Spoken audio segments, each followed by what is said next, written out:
Welcome back. All right, so going to squeeze in a news of the day video for all you fine people on the internet for your Saturday, October the 26th, during the intermission between second and third periods of the early games, and I'll be reviewing the 3 matinee games together prior to tonight's games getting started, so look forward to that video.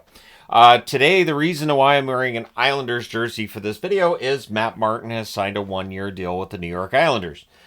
He was in training camp on a PTO and now has signed. The only other one I can think of that is waiting for a contract is Tyler Johnson in Boston. And there's talk about him, but I haven't seen anything about him actually being signed by Boston as of yet. Salary cap being what it is and all. Matt Martin being added, though, by the Islanders. This is clearly for a little bit of toughness, some sandpaper in the lineup, and they've been getting out hit, too, which is unusual for the Islanders. So putting Martin back in the lineup should at least lead to some more hitting by the Islanders, maybe some more punishment for opponents, making it not so easy to play against them. We'll see how things go for the Islanders from here. But, of course, Martin is just a fourth-line player, strictly. The Flyers, not really surprising anybody today by sending down Jet Luchanko. He returns to the OHL. Luchanko's a young player. The youngest to play in the National Hockey League this year was 17 at the time that the Flyers drafted him. He is in excellent shape. He basically blew the doors off the NHL's scouts at the draft combine, and that got him a first-round draft pick spot by the Flyers, and also helped him break camp with the Flyers this year, too. So Luchanko's future's really bright. It is on hold at this point because of the fact that he's just not quite ready for the National Hockey League, but he's close. Tristan Jarry, and I mentioned this in the Pittsburgh video this morning. I'll mention this again here. He has been sent to the AHL on a conditioning stint. Keep in mind that because he has a no-movement clause with his contract, he would not be able to be just sent down to the AHL to stay. It has to be a conditioning stint. There's a time frame on that, and then he'd have to get brought back up. They're basically trying to get Jarry back to where they want him to be in terms of his play, and they need that. So while they've been getting decent goaltending without Jarry in the meantime, having Jarry back would be fantastic. And by decent, I mean last night, Blomqvist, absolutely fantastic. So we'll see what happens with Jarry from here, but at this point, he is down at Wilkes-Barre, and they're trying to get him his confidence in his game back. Jim Montgomery says they're trying to find the right balance on the lines for the Boston Bruins.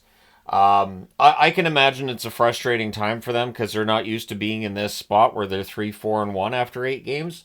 But looking at their lineup, I don't look at the Bruins and think, well, that's a team that people should be scared of at this point.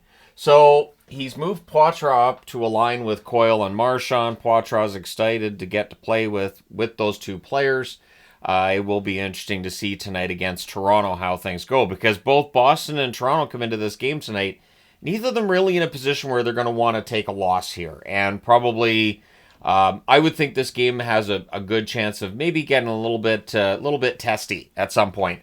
But, yeah, Montgomery switching up the lines because you've got to find something that works. The Bruins it's not been working for them. The losses against Nashville and then Dallas showing that they're a step behind right now. And obviously with the salary cap situation being what it is in the NHL, you have to look externally for some help. The waiver wire players from yesterday, so Yamamoto and Tufte, they both clear. Tufte going down, of course.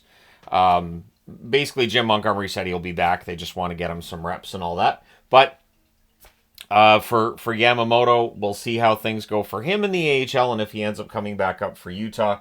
I would think he probably does, but nobody gets taken on waivers from yesterday, and there was nobody new placed on waivers today. Max Pacioretty's in the lineup tonight for the Leafs. Philippe Myers also gets to make his season debut tonight. Looks like that's going to take place, and it looks like they will replace Holmberg as well as Timmins, as they'll be the healthy scratches tonight for Toronto. That's where things are trending anyways. And I like to say it that way because you never know between now and puck drop if things are going to change. So just saying, it looks like Pacioretty, Myers will be in. Holmberg and Timmins will be out against Boston. So, could be interesting. And the Winnipeg Jets are looking to become the 9th team in National Hockey League history to start the season 8-0. Be 9th team to start the season 8-0. I don't want to give them a win they don't have yet. They're 7-0. Yeah, so start season 8 now. So let me know your thoughts in the comment section below as to whether or not you think they get there. But yeah, so should be entertaining. But there will be a review of the 3 afternoon games. And then I'll be doing, obviously, a review tonight of the other 11 as a video of itself. So there you go. Let me know your thoughts in the comment section below as always. Don't forget to hit like and subscribe in the event you've not done so already. Thank you guys so much for all your support. I will talk to you again soon.